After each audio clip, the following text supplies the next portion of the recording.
प्रधानमन्त्रीज्यू हजुर किन मिडियासँग बोल्दैन बल्ल बुझिरहेछु किन रहेछ एक दुईवटा पोइन्ट बताएन न जे प्रश्न गर्नुभएको थियो त्यही नै हुन्छ कारण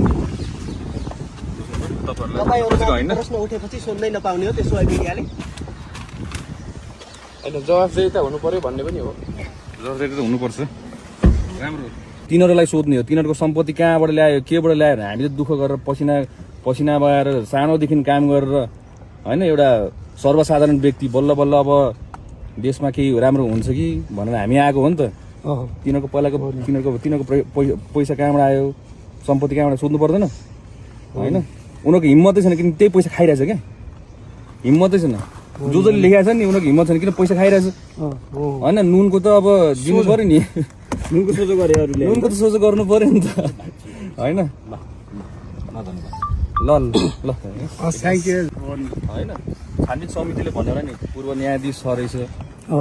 दिनानुदिन तपाईँ माथिका समाचारहरू बाहिरिएका छन् क्या समाचार त जेनजी आन्दोलनदेखि बाहिरको क्या त्यतिखेर टिबेटन भनेको थिएन हजुर त्यतिखेर अमेरिकन भनेको थिएन त्यतिखेर इन्डियन भनेको थिएन हजुर नेपालकै होइन भनेर भनेको थिएन हजुर भन्ने त के भन्दो रहेछ के भन्दो रहेछ त्यसरी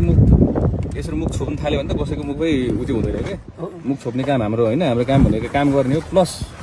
एउटा कुरा चाहिँ के हो भन्दाखेरि चाहिँ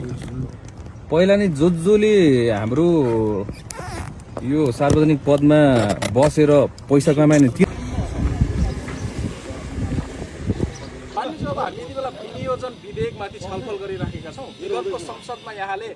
नेपालका सीमित जिल्लालाई मात्रै बजेट विनियोजन भयो अरू जिल्लालाई चाहिँ नेपालबाट बाहिर गरिदिनु भनेर अभिव्यक्ति दिनुभएको थियो अघिल्लो संसदमा त्यो भनाइलाई स्मरण गर्दाखेरि यो पटकको चाहिँ विनियोजन विधेयकमाथि चाहिँ हामी छलफल गरिरहेछौँ संसद कस्तो होला बजेट विनियोजन कसरी होला भन्ने एउटा कुरा के भने आज पनि प्री बजेट छलफल थियो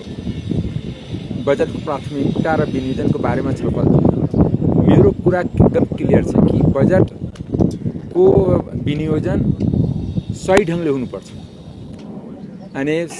एकरूपता हुनु पर्यो सबै जिल्लालाई जानु पर्यो सबै कम्युनिटीको विकास हुनु पर्यो र खास गरी भुइँ मान्छे जुन गरिब छ गरिब तबकाको लागि त्यसमा व्यवस्था हुनु पर्यो मात्र ठुला हावाई कुरा त सबैले गर्छ तर भुइँ मान्छेको त्यो बजेटबाट जिन्दगीमा केही रूपान्तरण भयो कि भएन केही सहयोग पुग्यो कि पुगेन उसको